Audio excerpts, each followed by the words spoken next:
Lei nº 10.259, de 12 de julho de 2001. Dispõe sobre a instituição dos juizados especiais cíveis e criminais no âmbito da Justiça Federal. Art. 1º são instituídos os juizados especiais cíveis e criminais da Justiça Federal, aos quais se aplica, no que não conflitar com esta lei, o disposto na Lei nº 9.099, de 26 de setembro de 1995.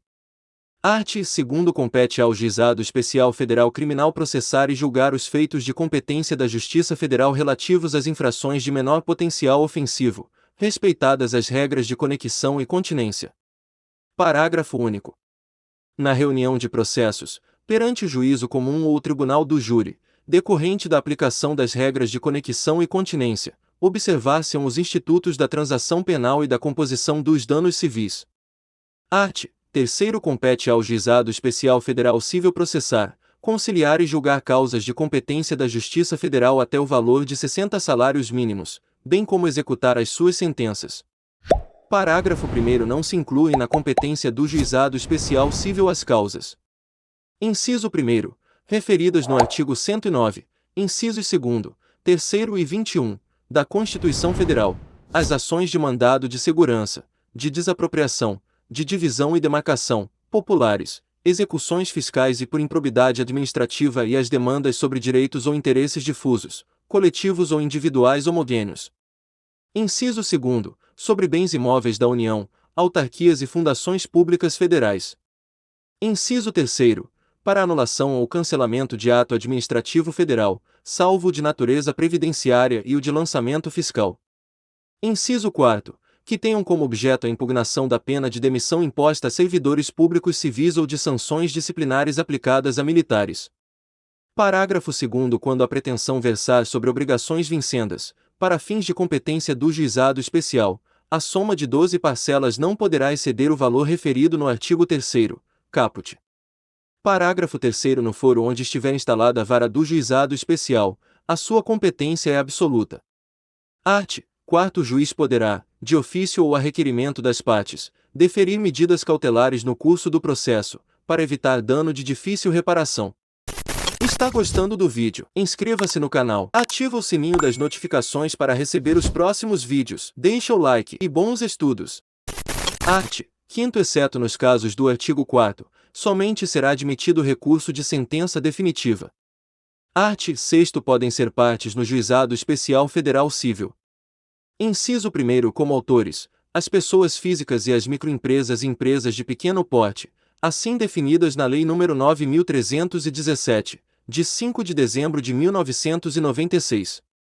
Inciso 2º como réis, a União, autarquias, fundações e empresas públicas federais. Art. 7º as citações e intimações da União serão feitas na forma prevista nos arts. 35 a 38 da Lei Complementar nº 73, de 10 de fevereiro de 1993. Parágrafo único.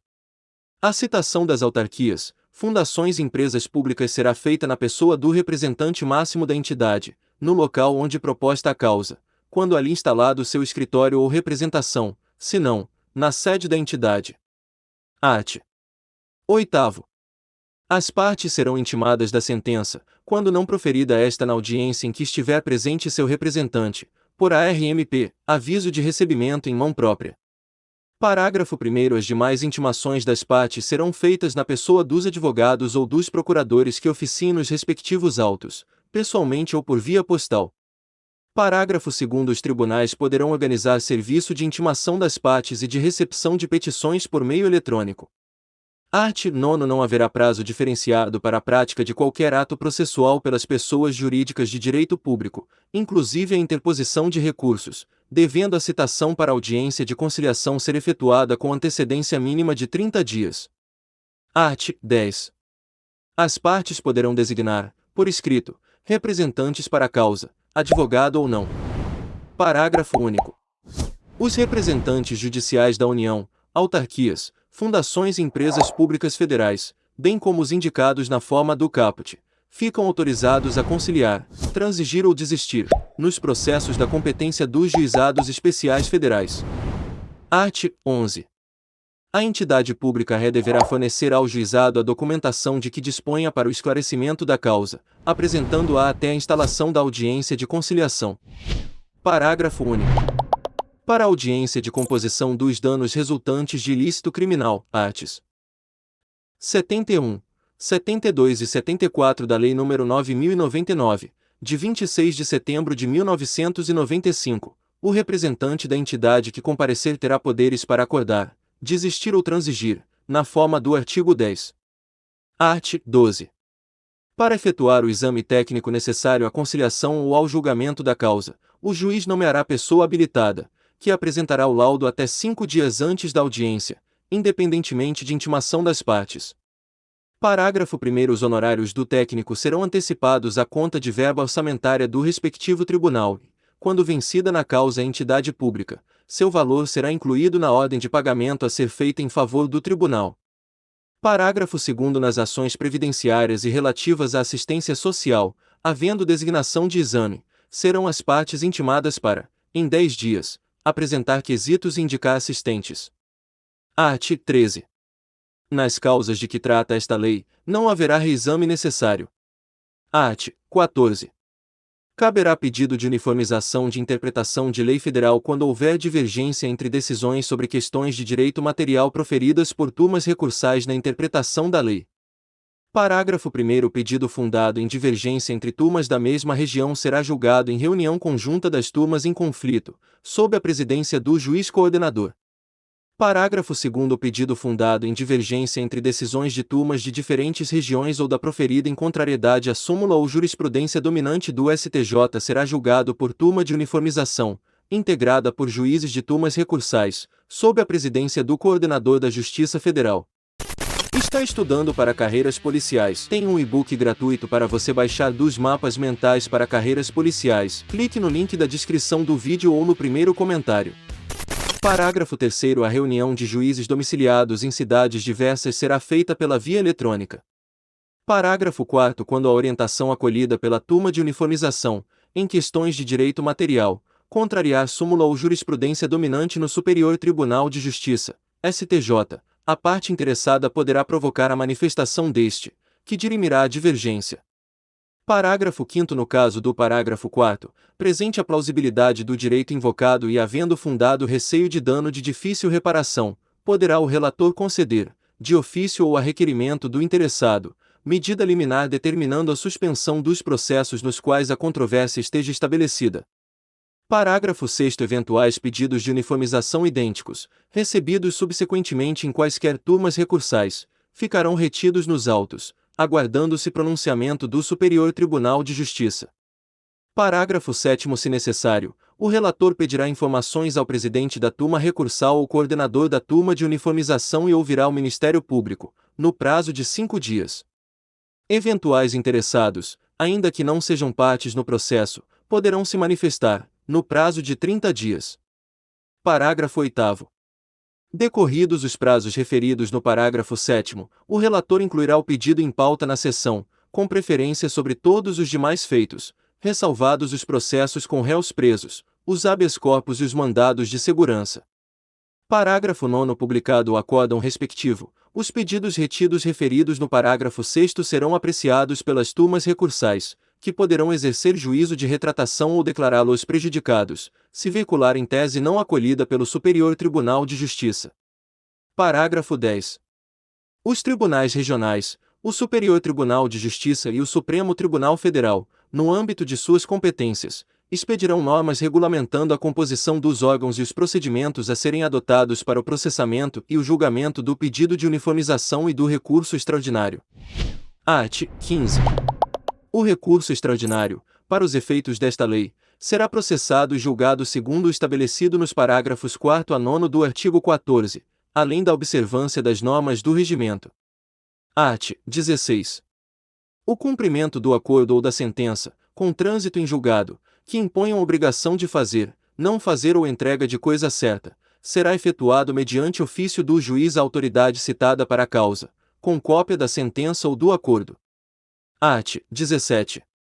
Tratando-se de obrigação de pagar quantia certa, após o trânsito em julgado da decisão, o pagamento será efetuado no prazo de 60 dias, contados da entrega da requisição, por ordem do juiz, a autoridade citada para a causa, na agência mais próxima da Caixa Econômica Federal ou do Banco do Brasil, independentemente de precatório. Parágrafo 1º. Para os efeitos do parágrafo 3º do artigo 100 da Constituição Federal, as obrigações ali definidas como de pequeno valor, a serem pagas independentemente de precatório, terão como limite o mesmo valor estabelecido nesta lei para a competência do Juizado Especial Federal Cível, artigo 3º, caput. Parágrafo 2º. Desatendida a requisição judicial, o juiz determinará o sequestro do numerário suficiente ao cumprimento da decisão. Parágrafo 3º. São vedados o fracionamento, repartição ou quebra do valor da execução, de modo que o pagamento se faça, em parte, na forma estabelecida no parágrafo 1º deste artigo, e, em parte, mediante expedição do precatório, e a expedição de precatório complementar ou suplementar do valor pago. Parágrafo 4º. Se o valor da execução ultrapassar o estabelecido no parágrafo 1º, o pagamento far-se-á, sempre, por meio do precatório, sendo facultado à parte exequente a renúncia ao crédito do valor excedente, para que possa optar pelo pagamento do saldo sem o precatório, da forma lá prevista. Está estudando para carreiras policiais, mapas mentais para carreiras policiais, material atualizado, material em PDF com download liberado, 1 ano de atualizações gratuitas, garantia de 7 dias, mais de 390 mapas mentais. Se tiver alguma dúvida, vou deixar um vídeo mais detalhado na descrição sobre os mapas mentais. Até mais! Art. 18. Os juizados especiais serão instalados por decisão do Tribunal Regional Federal. O juiz-presidente do juizado designará os conciliadores pelo período de 2 anos, admitida a recondução. O exercício dessas funções será gratuito, assegurados os direitos e prerrogativas do jurado, artigo 437 do Código de Processo Penal. Parágrafo único. Serão instalados juizados especiais adjuntos nas localidades cujo movimento forense não justifique a existência de juizado especial, cabendo ao tribunal designar a vara onde funcionará. Art. 19. No prazo de 6 meses, a contar da publicação desta lei, deverão ser instalados os juizados especiais nas capitais dos estados e no Distrito Federal. Parágrafo único. Na capital dos estados, no Distrito Federal e em outras cidades onde for necessário, neste último caso, por decisão do Tribunal Regional Federal, serão instalados juizados com competência exclusiva para ações previdenciárias. Art. 20.